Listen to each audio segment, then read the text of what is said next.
Olá, seja muito bem-vindo ao Semana Legislativa, nosso jornal, com as principais notícias que marcaram a semana aqui na Câmara e em São José. E vamos aos destaques desta edição. Semáforos anti-apagão podem ser instalados na cidade. Vereadores aprovaram um projeto de lei que autoriza a Prefeitura a instalar o sistema que garante a organização do trânsito, mesmo quando há queda de energia. A marcação de bovinos com fogo para identificar a vacinação deixa de ser obrigatória no estado de São Paulo. O objetivo é garantir o bem-estar animal. Câmara Municipal realiza audiência da Lei Orçamentária Anual para ouvir a população sobre como os recursos públicos devem ser usados em 2025.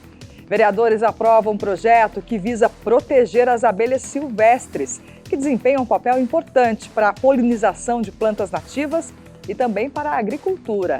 Seja muito bem-vindo ao Semana Legislativa.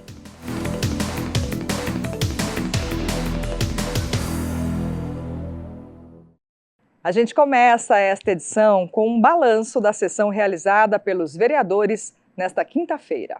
Entre os projetos aprovados durante a 66ª sessão do ano está a proposta apresentada pelos vereadores Dr. José Cláudio e Fernando Petit, que autoriza a criação de um poupa-tempo da saúde em São José dos Campos. A ideia é desburocratizar processos como triagens médicas, exames e acesso a medicamentos. Dr. José Cláudio também é autor de outro projeto aprovado. O objetivo é fornecer merenda escolar adaptada para alunos alérgicos ou com intolerância alimentar. A matéria solicita que os pais ou responsáveis indiquem na matrícula a situação de saúde do filho. Já na causa animal, outra proposta aprovada, esta do vereador Robertinho da Padaria, vai garantir o bem-estar de equinos em eventos como romarias, cavalgadas e marchas. O projeto apresenta regras para não sobrecarregar a saúde dos animais e os donos que não cumprirem poderão sofrer penalidades. O combate à violência contra a mulher também está entre os projetos aprovados. É a matéria da vereadora Juliana Fraga, que incentiva a fixação de cartazes informativos com canais de denúncias em quadras e estádios durante a realização de eventos esportivos. Os parlamentares também votaram favoráveis ao projeto apresentado pelo vereador Júnior da Farmácia, que autoriza as instituições públicas de ensino da cidade a expedirem gratuitamente uma via do diploma e do histórico escolar em braille para alunos com deficiência visual. Isso valeria para a conclusão dos ensinos fundamental, médio, superior ou pós-graduação. E no esporte, um dos projetos aprovados, este de autoria do vereador Marcão da Academia, vai instituir em São José a primeira maratona de 42 quilômetros da cidade. Os parlamentares também aprovaram projetos para a denominação de ruas. A sessão na íntegra você confere no nosso canal do YouTube. E esta semana, durante a audiência realizada aqui na Câmara, a população pôde fazer sugestões de como os recursos públicos devem ser usados. Essa é uma das etapas da elaboração da LOA, a Lei Orçamentária Anual, que estabelece de que maneira o orçamento do município vai ser aplicado em 2025. O foco é a análise da LOA. Cerca de 60 pessoas compareceram ao plenário da Câmara para participar da audiência pública que debateu o projeto final da Lei Orçamentária Anual para o ano que vem. Moradores aproveitaram a ocasião para apontar sugestões de investimentos e comentar sobre a destinação dos recursos públicos prevista no orçamento da cidade. Quanto mais gente participar de uma audiência pública, é melhor para o crescimento da cidade. Hoje eu fiquei contente que teve bastante gente, deram sua opinião, falaram que a cidade merece. A audiência pública, a população tem que participar mais, porque é aí que se constrói uma cidade cada vez melhor. Os apontamentos da população foram diversos. Moradores da região norte levantaram a necessidade da instalação de um PEV no Buquirinha, pavimentação de estradas, além da implantação de rede de esgoto em locais que não possuem infraestrutura. Na região leste, uma moradora do Majestic pediu a construção de uma escola e áreas de lazer no bairro. Melhoras no serviço de correspondência e entrega de lixo também foram citados. No Santa Hermínia, foi solicitado mais segurança para os pedestres na estrada Antônio Frederico Ozanam e melhora no transporte público. No Eugênio de Melo e Galo Branco, as principais demandas foram em relação à iluminação pública e reformas nas escolas municipais. Na região sudeste, um morador pediu melhora nos ônibus da região, a construção de um postinho no Pinheirinho dos Palmares e reforma no Poliesportivo São Judas Tadeu. Pautas sociais, como a criação de um centro de referência para as mulheres vítimas de violência e vagas de creche em tempo integral, ainda foram solicitadas. Conselheiras tutelares reforçaram a necessidade de ampliar as políticas públicas para as crianças e adolescentes. Na causa animal, o pedido foi para a construção de um hospital veterinário público. A regularização de bairros na Zona Leste e Norte também foi abordado. Essa participação mostra para o poder público onde os nossos munícipes gostariam de ver o seu recurso aplicado. E à medida do possível, dentro de também, obviamente, tem as questões técnicas que têm que ser observadas, os projetos são atendidos conforme a nossa possibilidade. Além da população, marcaram presença na audiência o vereador Roberto do Eleven, que presidiu a reunião, e os parlamentares Amélia Naomi, Dulce Rita, Walter Hayashi e Lino Bispo. Os parlamentares defenderam a importância da participação popular e a transparência no processo de elaboração do orçamento público. A proposta do orçamento da Prefeitura para 2025 é de 4,876 bilhões de reais, 5% maior do que o previsto neste ano. As áreas que irão receber os maiores aportes são saúde, educação e manutenção da cidade. Esse crescimento que nós mostramos aqui na ordem de 5%, ele acompanha o crescimento da cidade. A cidade economicamente deverá, de acordo com esses índices, crescer 5%, então o nosso orçamento acompanha isso. Nós podemos ver que a educação é o nosso maior, dentro das secretarias, é o maior orçamento, seguido pela Secretaria de Saúde. Na sequência já vem a manutenção da cidade, que são valores importantes da nossa população e da característica da nossa cidade. Após a audiência pública, a Comissão de Economia, Finanças e Orçamento vai analisar as propostas sugeridas. As indicações que forem pertinentes poderão compor o projeto final a partir de emendas parlamentares apreciadas em plenário. Os vereadores têm até o final de dezembro para votar o projeto. Eles vão analisar o projeto também, ainda tem uns tempos para eles pegar o projeto e analisar para poder fazer a sua votação consciente. Ainda falando sobre o trabalho da Câmara, os vereadores aprovaram um projeto de lei que autoriza a Prefeitura a instalar no município semáforos anti-apagão. O objetivo é garantir a organização do trânsito, mesmo quando há queda de energia. Eles são fundamentais para o trânsito na cidade. 3 cores que dão orientações muito importantes aos motoristas. A sinalização semafórica ela é tão importante que o Manual Brasileiro de Sinalização de Trânsito reserva um capítulo só para a sinalização semafórica, porque ela faz o controle de fluxo viário, controle de travessia de pedestre, organização de uma determinada região. O importante para manter uma determinada região com fluxo constante é que os semáforos estejam funcionando. Quando você tem interrupção da sinalização semafórica, você gera um transtorno no trânsito, em cruzamentos, áreas de escola, áreas de grande confluência de pessoas, você pode aumentar o risco do atropelamento, o risco das colisões nessas áreas de cruzamento, rotatórias. Então, ter um semáforo mantendo ele ativo de forma constante é fundamental para que você não tenha aí o aumento do número de sinistros de trânsito. Por conta dessa importância, a falta de um semáforo pode causar acidentes e atrapalhar o trânsito. Mas como todo equipamento elétrico, ele também está sujeito a problemas e pode ter o funcionamento impactado em algumas situações. Mas existe solução para isso, o chamado semáforo anti-apagão. Visualmente parece o mesmo semáforo, mas a diferença é que esse equipamento consegue funcionar sem a alimentação de energia elétrica. A ferramenta já é usada em outros lugares do país. As capitais, as cidades que utilizam esse tipo de tecnologia já viram um grande benefício, né, no caso de chuva e interrupção de energia, dentro dessas áreas utilizando esses semáforos. Porque até a chegada de um agente de trânsito, até a organização do trânsito nesses locais, você demanda um tempo. Esse tempo é fundamental para que o deslocamento de um veículo de emergência ocorra de forma constante, a segurança do pedestre ocorra de forma constante. Então, esses dados já demonstram que essa tecnologia ela é fundamental e faz todo o benefício para o trânsito de uma cidade.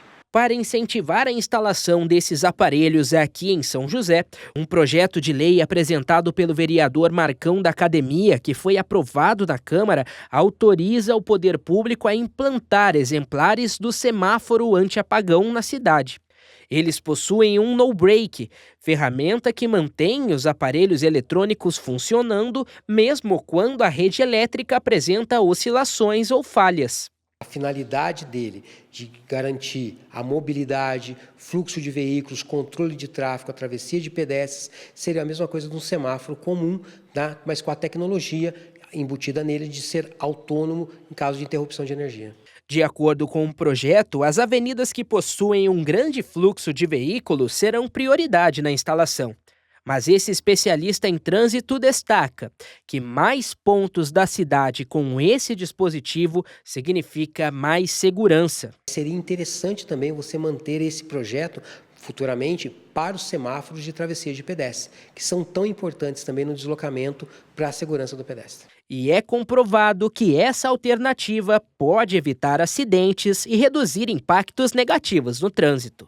Um semáforo autônomo, um semáforo com capacidade de se manter ativo, mesmo com a interrupção de energia, seria fundamental para um deslocamento com segurança dentro do projeto viário de São José dos Campos. Nos primeiros 6 meses deste ano, o Vale do Paraíba registrou 279 mortes em acidentes de trânsito. O número representa uma alta de 10% na comparação com o mesmo período do ano passado. São José somou a maior parte das ocorrências, com 59 óbitos. Um acidente de trânsito mudou a vida de Rosana para sempre. Há 33 anos, ela perdeu a perna esquerda após ser atropelada por um carro quando andava de moto. O carro veio na contramão e esmagou a minha perna.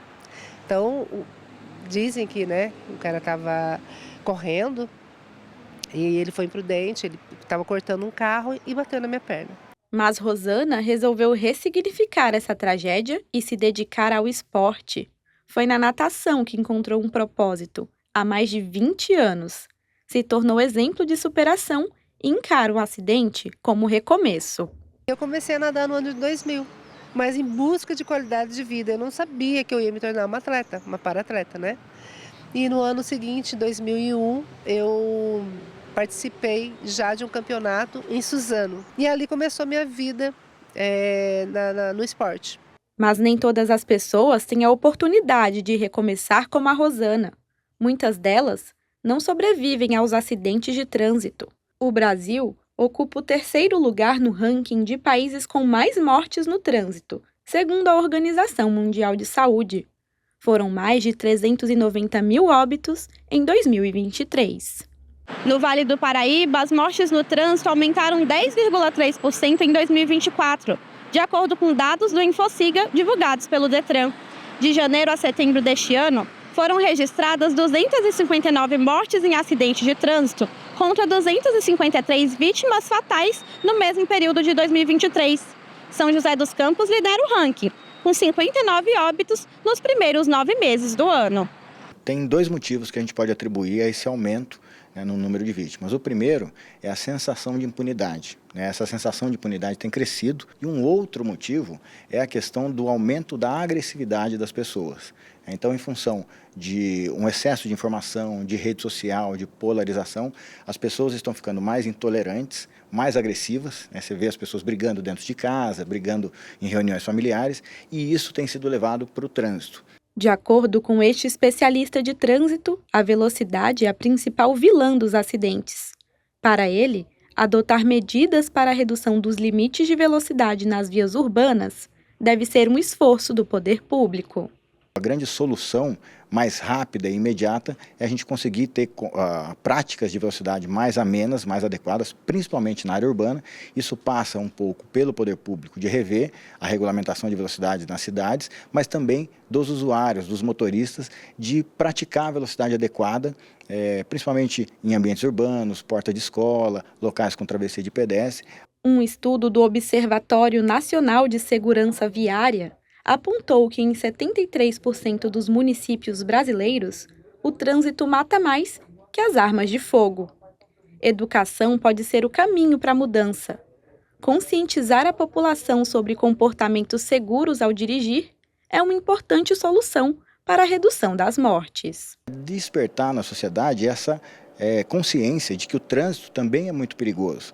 Eu costumo brincar assim, que se você se hospeda num hotel numa cidade que você não conhece e você resolve sair para jantar à noite a pé, na quadra seguinte, onde tem um restaurante que você quer conhecer, e o atendente falar para você, o atendente do hotel, que ali no último ano morreram 5 pessoas assassinadas, você vai pensar 2 vezes em ir nesse restaurante. Mas se ele falar que no último ano morreram 5 pessoas atropeladas, você vai sentir um pouco de choque, mas vai continuar a sua viagem. Então essa diferença na percepção de risco é que a gente, com comunicação, com informação fundamentada, tenta modificar nas pessoas. Rosana acredita que se os motoristas adotassem comportamentos em prol de um trânsito mais seguro, acidentes como o dela poderiam ser evitados. O veículo está aí para ser usado com cuidado, com segurança.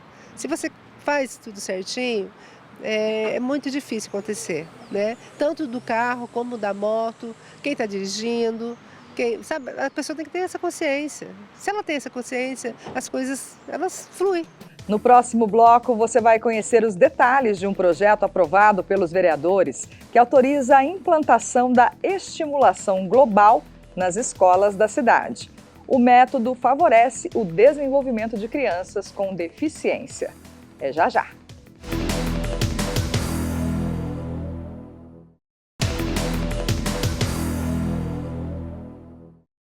O Semana Legislativa está de volta e agora para mostrar um balanço dos trabalhos realizados em plenário durante sessão de Câmara, o que aconteceu na última terça-feira.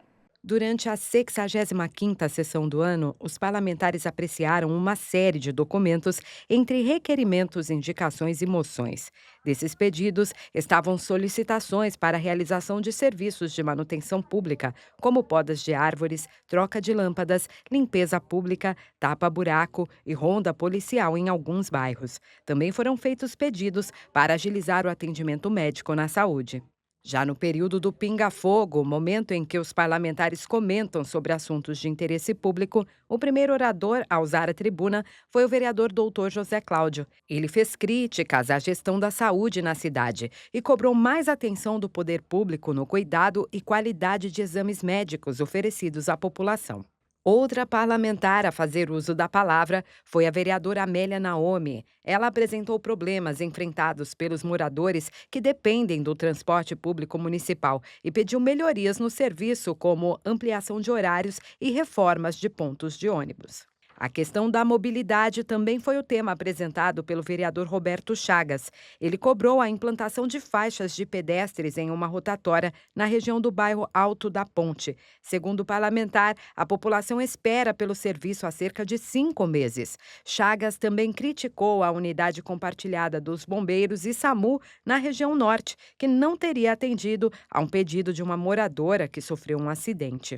O vereador Rogério da Acazenha abordou a participação dele em um congresso da Confederação das Irmãs Beneficentes, realizado em São José. O parlamentar enalteceu o papel da confederação no município, que além do trabalho religioso, atua em diversas ações voluntárias. A sessão na íntegra você acompanha no nosso canal do YouTube. Projeto aprovado pelos parlamentares autoriza a Prefeitura a implantar a estimulação global nas escolas municipais. O objetivo é favorecer o desenvolvimento de crianças com deficiência. O Arthur, de 8 anos, tem nanismo e, desde o ano passado, faz parte de um projeto realizado no Centro Comunitário da Vila Industrial, chamado de Estimulação Global. O objetivo é desenvolver a coordenação motora, equilíbrio e interação social. Os resultados foram positivos. A desenvoltura dele, né? Trabalha bastante coisa. Por exemplo, equilíbrio, né? Essas atividades é bom para estimular, né? E é brincando, né? Então eles adoram. Brinco, treino, é muito feliz. Atualmente, pela Prefeitura, cerca de 50 crianças fazem parte do programa, trabalho que vai ganhar um reforço aqui no município.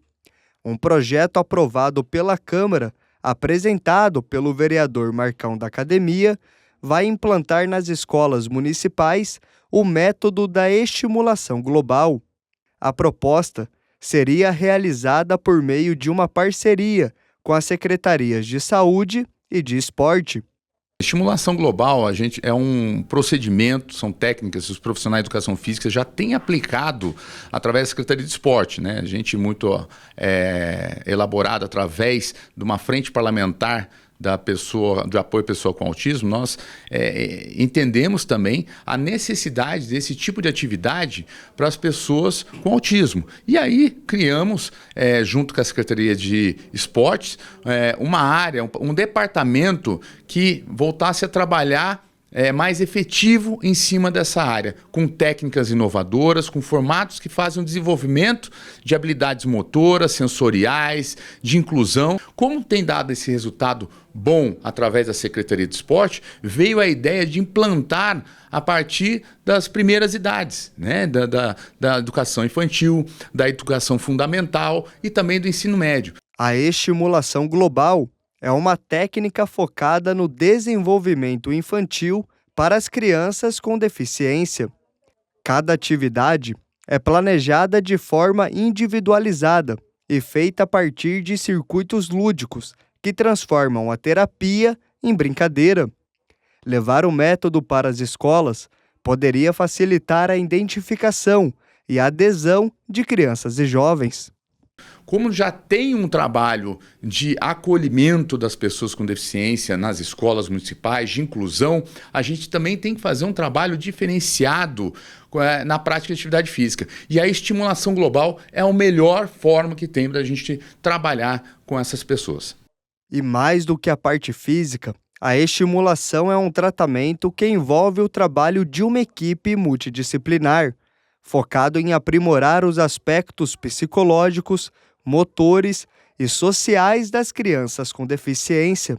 A gente faz uma entrevista, na verdade, né, com as famílias, e nessa entrevista a gente consegue perceber qual é a turma que a criança deve se enquadrar, se a criança precisa primeiro de um trabalho psicológico, e se for direto para a sala de exercício, né, de atividade física, o que ela precisa primeiro? Ela precisa ganhar força, ela precisa ganhar equilíbrio, ela está com dificuldade na fala, ela está com dificuldade na coordenação motora, e assim a gente vai tentando direcionar as atividades para cada necessidade de cada criança. Então, nós trabalhamos em conjunto, porque ali não tem só o meu que é cognitivo, né? Não tem só o comportamento e a emoção.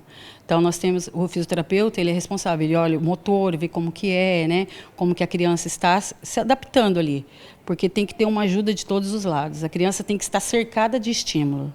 Com a nova lei, a expectativa é que o projeto possa tornar o ensino municipal mais inclusivo, garantindo equidade e autonomia às crianças para construir uma sociedade mais justa e empática. Muito, né? São José já é pioneira em vários trabalhos. Age agora já o projeto dos agentes da educação especial, que estão fazendo um grande trabalho com as crianças na sala de aula, né? E você ampliando com a prática de atividade física, com a cultura, né, e outros tipos de desenvolvimento, assim como a estimulação global, você consegue desenvolver muito mais essas crianças e já prepará-las para a vida e o próximo procedimento que vem através de outras secretarias, assim como a do esporte, como da saúde, entre outras mais. A gente vê que a necessidade é imensa, assim, e se realmente a gente conseguir se expandir, entrar para as escolas, sem dúvida as crianças seriam um ganho muito grande, porque a gente vê a necessidade, né? A gente vê que as escolas precisam, e com as nossas atividades a gente tem assim, absoluta certeza que seria melhor o desenvolvimento na sala de aula, né? As crianças se concentrariam mais, as crianças iam ter uma coordenação melhor na hora de escrever, ter mais paciência para escutar a professora falar. Então, a gente tem certeza que as escolas iriam ganhar bastante com o nosso projeto. E um outro projeto aprovado pelos vereadores visa proteger as abelhas silvestres, que são importantes para a polinização de plantas nativas e até mesmo para a agricultura. Os detalhes dessa matéria a gente confere agora na reportagem. O Reginaldo é meliponicultor, profissional que cria abelhas silvestres sem ferrão. São várias espécies nativas criadas nessas caixas feitas especialmente para elas. Algumas estão ameaçadas de extinção. E essas abelhas são fundamentais para o meio ambiente. Essas abelhas são responsáveis ali por 80% de todo o trabalho de polinização que envolve a nossa alimentação. Então, vamos dizer, 80% de tudo que a gente consome no mundo depende do trabalho de polinização das abelhas. As abelhas nativas, a gente sabe que ela já está em um processo de extinção bem rápido, né? Aumentou mais agora aí os riscos por conta de queimadas, né? Entre as condições climáticas também que vem acontecendo. Então, a preocupação é grande porque a gente já tinha algumas abelhas em extinção, já na lista de extinção, e agora a gente entende que isso aí pode ter aumentado. Por aqui elas ficam por toda parte, afinal esse é um meliponário. O Reginaldo é presidente de uma associação de proteção às abelhas com ferrão atrofiado. Ele protege, ajuda no cultivo e faz até resgates. O Instituto Abepoli ele faz o resgate das abelhas, né? Quando ocorre queda de árvore por causa natural, quando ocorre também algum tipo de supressão onde seja encontrado que tenha a presença da abelha morando ali, habitando a árvore, nidificada ali, a gente faz o resgate também. E também quando precisa ocorrer alguma obra onde tem alguma espécie de abelha em muro ou na parede, né? Ou ocorre demolição, a gente vai lá e faz o resgate também. As abelhas fazem tanta diferença para a natureza que o João Benedito passou a cuidar de espécies sem ferrão em casa por conta própria. Começou resgatando algumas colmeias e agora as abelhas têm um espaço próprio neste quintal. Experiência ele já tinha. É apicultor e vende mel, mas de abelhas com ferrão. Eu trabalho com abelha africanizada. Então tem o apiário lá no bairro do Turvo, no Rio dos Peixes, e também tem na minha chácara em São Bento, né? E São Bento é só mesmo para cuidar da natureza, lá não produz mel, tem esse papel de polinização. Então eu tenho aqui, mas eu não, só mesmo para cuidar da polinização, né? Que eu tenho aqui. Na casa dele, a maioria das abelhas sem ferrão são da espécie jataí. Como são pequenas, podem fazer as colmeias em muitos espaços, inclusive em buracos nos muros. Mas o João construiu algumas caixas para dar mais segurança. Cada abelha que vai ter resgate, aí a gente tem que levar as caixas padrão. Cada abelha tem o seu padrão para tirar e colocar em caixa padrão. Nesse muro meu aqui ainda tem a abelha mirim, que está no muro, e tem a jataí também, que está no muro também. Mas eu no mês deixo ela lá. Para incentivar o cuidado com as espécies das abelhas sem ferrão, um projeto de lei aprovado na Câmara, de autoria da vereadora Amélia Naomi, cria mecanismos de proteção para as abelhas silvestres sem ferrão que estejam em risco ou em colmeias instaladas em locais inadequados. Eu recebi a proposta por ambientalistas e apicultores para apresentar o projeto, que já existe em outras cidades, mas da importância de preservação das abelhas que hoje estão em extinção. Segundo a parlamentar, a importância das abelhas nativas brasileiras para os ecossistemas foi um dos motivos que levaram à criação da proposta.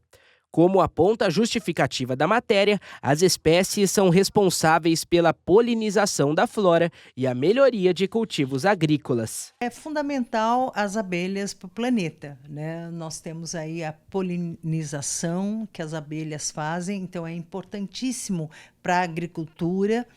E é fundamental ter essa preocupação, porque a ONU já apontou que uma das grandes questões mundiais é a questão da alimentação, né? Então, nós temos uma realidade que, infelizmente, nós temos alguns tipos de abelha que já estão em extinção em função do agrotóxico. Então, é fundamental a gente discutir a importância de preservar e de incentivar o cultivo de abelhas. Além de ações práticas para resgatar e cuidar das abelhas sem ferrão, o projeto também prevê ações de conscientização, como, por exemplo, campanhas em escolas e locais públicos. O projeto foi aprovado por unanimidade, ele vai ser divulgado pela Câmara Municipal, pela Prefeitura. Existe uma rede de ambientalistas que também que ajudaram a elaborar esse projeto, a mobilizar, inclusive, a favor do projeto, vão estar divulgando. E uma segunda proposta é que as escolas municipais tenham isso na grade curricular. Foi uma questão que já foi apresentada e ainda não apresentamos o projeto, esperando esse primeiro, que é a base, para depois a gente pensar no desdobramento dos projetos. Mais abelhas significam um equilíbrio maior no ecossistema. Para o João Benedito e para o Reginaldo, que estão na apicultura há tanto tempo, um projeto como esse pode ajudar muito no entendimento das pessoas sobre a importância das abelhas e principalmente nas ações de proteção a esses insetos. A lei municipal, ela acaba sendo de extrema importância ao bem comum de todos, né? Porque ela fala dos cuidados, né? Da forma correta de criação, da utilização, da comercialização e também abre aí um leque de oportunidade com relação à educação ambiental também nas escolas ou em outros locais aí, que é de extrema importância para nós hoje. A gente fala agora de uma prática que deixa de ser obrigatória no estado de São Paulo, a marcação de bovinos com fogo para identificar a vacinação. Agora, essa identificação pode ser feita com um bottom. O objetivo é garantir o bem-estar animal. Na agropecuária, uma marca como essa na pele é um sinal de saúde. Ela quer dizer que o animal recebeu um cuidado essencial. Foi imunizado contra a brucelose.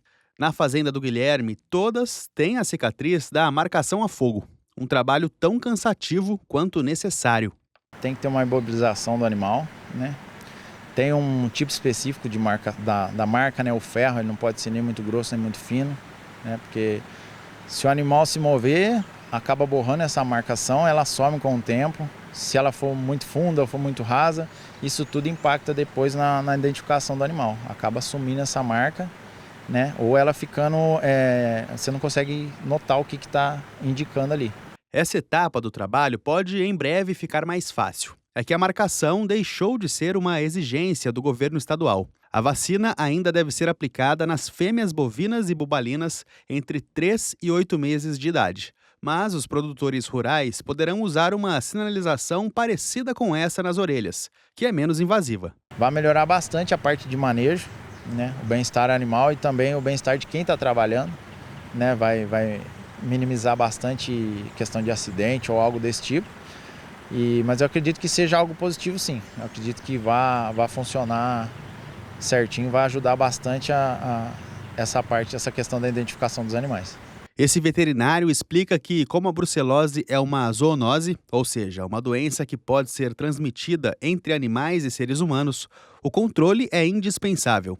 Além disso, a redução do estresse no trato dos animais garante mais qualidade de vida. A gente consegue reduzir o estresse desse animal a campo e a agilidade no processo, no manejo, toda a questão do curral, a hora que esse animal vai passar no curral, a gente não precisa conter, não tem um estresse exacerbado. E a gente entra em outro ponto também, que é a redução de acidentes. O médico veterinário, antes, ele tinha que andar com um botijão, com o ferro a fogo, né? E fazer esse manejo, essa marcação na face do animal, que é um desafio muito grande. A gente pode ter acidentes, pode ter queimadura, né? Então, pensando também na biosseguridade desse profissional que está a campo. Então, a gente consegue otimizar os processos, trazendo qualidade e tecnologia para o homem do campo. A nova ferramenta também marca a chegada de uma presença maior de recursos tecnológicos na agropecuária. Hoje, todo o histórico do animal está na palma da mão. Além de otimizar os processos, a informatização também abre novos mercados para o setor. Essa rastreabilidade e a importância de levar os dados até a carne tem sido uma vertente super exigida pelos mercados lá fora. Então, enquanto eu tenho Europa dizendo que a partir de 2025 é importante eu conseguir rastrear aquele animal até para dizer se ele passou por áreas desmatadas ou não, a China, semana passada, acabou de sair uma matéria dizendo que a China também vai querer rastreabilidade. E esse é o nosso maior mercado atualmente de exportação, né? Então, assim, os mercados estão começando a exigir que a gente entregue dados sobre o animal, não só a carne. A busca de alternativas menos invasivas no trato com os animais é assunto debatido com frequência pelos vereadores. Um projeto de lei em tramitação determina regras para a manutenção do bem-estar de equinos em eventos realizados na cidade. Já uma lei aprovada garante o recolhimento e cuidado de animais de grande porte abandonados nas ruas. Iniciativas que promovem uma agropecuária mais ética e sustentável.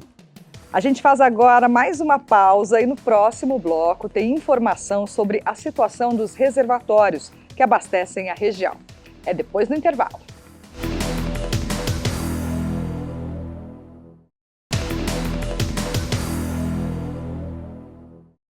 Voltamos com Semana Legislativa. E o período de chuvas começa na nossa região com uma situação confortável no nível de reservatórios que abastecem a população do Vale do Paraíba. Mesmo assim, é preciso planejar a gestão dos recursos hídricos. O mapa na tela resume em poucas cores o cenário preocupante de parte do país. Os tons de laranja e amarelo marcam regiões nas quais a chuva deve ser abaixo do esperado nos próximos meses.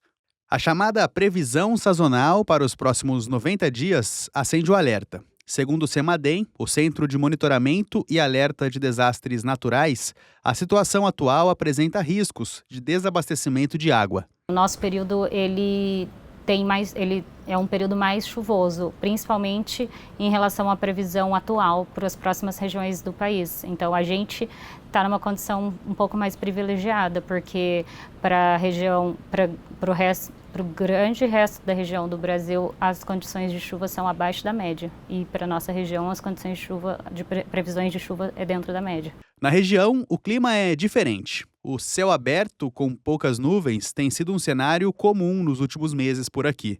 Mas em breve, a possibilidade de pancadas de chuva no fim da tarde deve ficar mais frequente. Uma mudança essencial para manter os níveis dos reservatórios.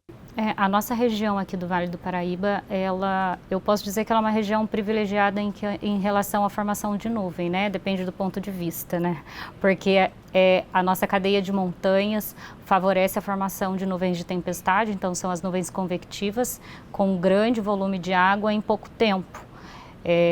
Dependendo do local dessa chuva, ela pode favorecer ou não essa reserva de água nos reservatórios. Então, se elas caírem fora dos reservatórios, ela não vai favorecer o abastecimento dessa água, né? O aumento dos níveis. Porém, como é uma chuva sempre espacializada, eu acho que a gente não vai ter problema. Hoje, segundo a Agência Nacional de Águas, as represas que abastecem São José e região apresentam boas condições. A de Paraibuna tem 65% do volume útil preenchido. Jaguari, 61,5% e, por último, a de Santa Branca, 40%. Apesar dos números positivos, a gestão de recursos hídricos é indispensável nesse momento para evitar problemas futuros. Nesse caso, a atuação dos poderes legislativo e executivo é constante. O secretário de Urbanismo e Sustentabilidade explica que um trabalho como esse envolve diversas frentes nas esferas federal, estadual e municipal. A sociedade, obviamente, demanda dos seus gestores a adoção de novos mecanismos de governança dessa água e gestão territorial para que você tenha um enfrentamento, né, e uma condição de promover segurança hídrica para a população. Uma cidade que oferece segurança hídrica é uma cidade atrativa de investimentos. segurança hídrica, segurança energética e segurança alimentar. Então, o gestor público também tem que ter essa percepção do que nós chamamos hoje uma cidade resiliente, né? Resiliente no enfrentamento às mudanças climáticas e uma cidade sustentável do ponto de vista do seu ambiente construído, do seu ordenamento territorial. Na Câmara, a Comissão de Meio Ambiente também trabalha para o desenvolvimento sustentável da cidade. Para isso, integrar o abastecimento de água ao planejamento urbano é visto pelos vereadores como fundamental. Além da criação de políticas públicas, o incentivo do uso eficiente da água faz diferença. Desde aquelas campanhas que todo ano são feitas, para a Dona Maria, para o seu Zé não desperdiçar água, não ficar lavando o carro todo dia, não ficar lavando calçada, isso é o aspecto mais direto da conversa com a população. Mas também através de políticas públicas. São José dos Campos é um exemplo disso.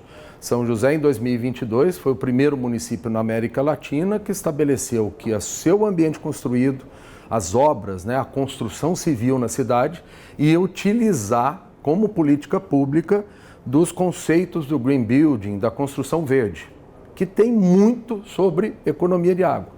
Então, São José incentiva que surjam prédios e edificações na cidade que captem água da chuva, que tenham dispositivos de economia de água.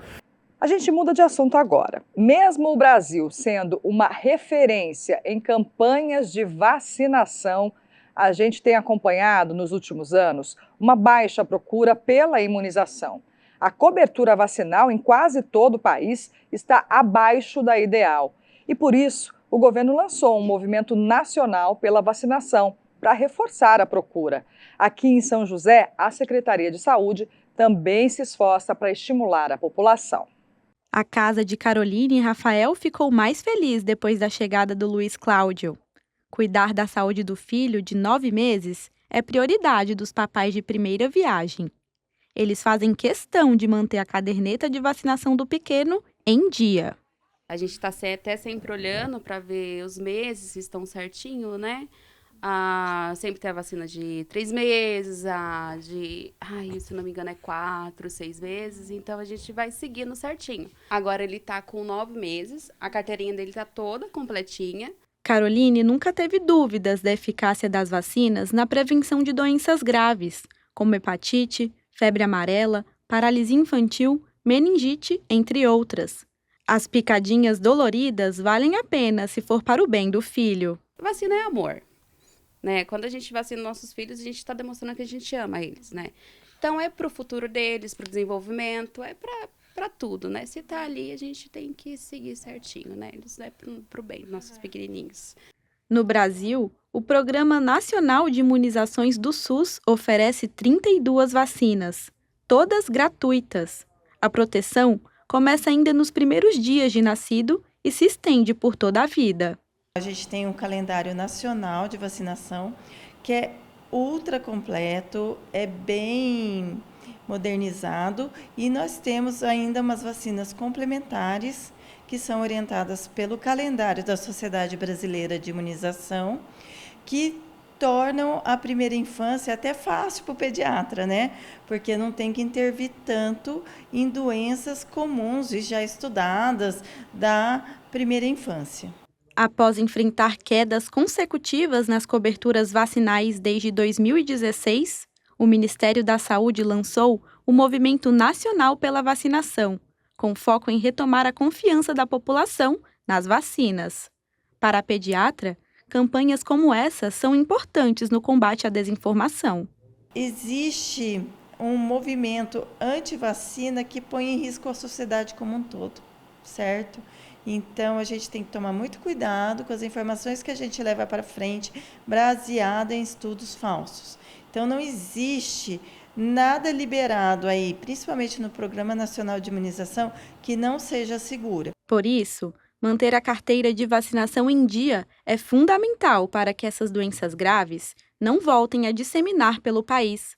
A pediatra reforça a eficácia dos imunizantes e faz um alerta. Quando você tem uma vacinação de rebanho, quer dizer, várias pessoas vacinadas, aquele 1 ou 2 que não tomaram vacina estarão protegidos por tabela. E é necessário sempre lembrar as pessoas da conscientização, da importância da vacinação, que você está protegendo seus filhos, seus pais, seus entes queridos. E Caroline concorda com a especialista. Para ela, a vacina é vida e um sinal de cuidado dos pais com os filhos. E Luiz é a prova viva disso. Um bebê saudável, cheio de vida e com as vacinas todas em dia. Gente, vacinem os seus filhos. É importante. A gente precisa, né, sempre estar vendo, pesquisando, vendo na carteirinha, seguindo certinho, né? Porque, como eu falei, vacina é amor. O nível de poluição tem despertado cada vez mais preocupação. Estudos já apontam uma relação entre a qualidade do ar com o aumento dos casos de câncer de pulmão. Este ano, o Brasil viveu um momento crítico em relação à poluição do ar causada pelas queimadas. Além de prejuízos ao meio ambiente, a fumaça dos incêndios acendeu um alerta da comunidade médica quanto à saúde da população. As consequências de respirar ar poluído são perigosas. Um estudo da Agência Internacional de Pesquisa sobre o Câncer inclui a poluição do ar como uma das principais causas do câncer de pulmão. Devido a substâncias tóxicas e cancerígenas que a gente vai encontrar aí no ar poluído em função das queimadas, da combustão de combustíveis, né? Então, dessa forma, esses fatores cancerígenos podem propiciar, facilitar o desenvolvimento do câncer, causando mutações celulares, né, que vão gerar o surgimento de um tumor. A poluição do ar também é uma das principais causas de doenças respiratórias, como asma e bronquite crônica. Mas essa é a primeira vez que o ar que respiramos é inteiramente considerado um potencial causador de câncer. A poluição ambiental, a gente sempre falou sobre fumaça de indústria, né? Estava acostumado a falar sobre fumaça das indústrias, né? Hoje em dia se sabe que não só esse tipo de fumaça, mas a fumaça dos queima de óleos combustíveis, como dos carros, automóveis, a fumaça do cigarro fazendo mal não só ao indivíduo que fuma, mas contaminando de fumaça e partículas ambientes e as pessoas que estão em volta do cigarro também faz mal, e isso também é uma poluição ambiental. E agora, mais recentemente, a fumaça dentro das casas, através da queima de combustível a lenha, por exemplo, e a fumaça das queimadas. De acordo com a OMS, o câncer de pulmão tem a segunda maior incidência no mundo, se considerarmos a taxa de novos casos. O impacto da concentração de partículas poluentes no ar, com o risco da doença, ainda está sendo analisado pelos pesquisadores. A longo prazo, acho que a gente pode, daqui a alguns anos, observar uma incidência maior de câncer, por exemplo, né? Acho que a gente tem estudos aí iniciais que mostram uma correlação. Talvez daqui a alguns anos a gente consiga ter estudos mais consistentes que consiga relacionar, né, assim, excluindo outros fatores, o quanto essa poluição está impactando no surgimento do câncer. Esses dados preocupam Marjorie. A jornalista é paciente oncológica e já foi diagnosticada com câncer mais de uma vez.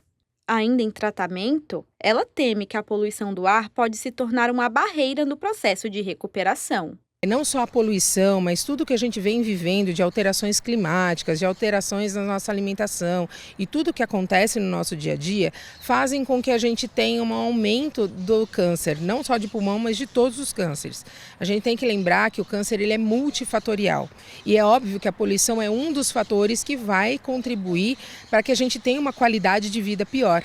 Para Marjorie, a educação ambiental é um caminho importante para reduzir o impacto da poluição do ar na saúde pública. O meio ambiente é saúde, né? Não só o saneamento, mas tudo que a gente faz em relação a como que a gente lida com o lixo, com as nossos detritos, com tudo que a gente faz na nossa vida, também gera poluição. Então, nós como seres humanos e as políticas junto com isso vão associadas melhorar a nossa qualidade de vida. Então, tudo isso é saúde, tudo isso é prevenção. Mas, segundo o pneumologista, a principal atitude em relação à melhora da qualidade do ar deve vir do poder público, por meio de fiscalização e punição das atividades e ações poluentes. Quanto mais baixos os níveis de poluição do ar, melhor será a saúde de todos. E aí entra o papel importante do legislativo, fiscalizando as leis que foram estabelecidas, fiscalizando as empresas, fiscalizando, evitar o tabagismo passivo, por exemplo, nos restaurantes, nos ambientes públicos, e fiscalizando as queimadas que estão acontecendo, que são todas elas criminosas, fiscalizando e punindo, de forma que possa diminuir a quantidade dessa poluição ambiental e a gente possa respirar um ar melhor. A gente segue com o tema saúde. Novembro é o mês de conscientização sobre o câncer de próstata. A campanha alerta para a necessidade da realização de exames para o diagnóstico precoce, que aumenta as chances de cura. Há 10 anos, o Sidney descobriu um câncer de próstata. Ele não tinha nenhum sintoma da doença e só soube que estava doente graças ao exame preventivo. É difícil quando o médico fala para você, olha, seu Sidney, em cada 10 pacientes, 2 têm, e o senhor foi premiado. Então, sabe, deu aquele baque. É uma coisa que eu sempre tinha medo, certo? Eu sempre fazia porque eu tinha medo, né, de ter o câncer, né? Ele sempre se preocupou em se cuidar e começou a fazer o exame logo que completou a idade recomendada. Isso foi fundamental. Foi descoberto bem no comecinho mesmo, sabe? Não foi assim, com aquele grau de estar avançado, essas coisas. Não, foi bem no comecinho.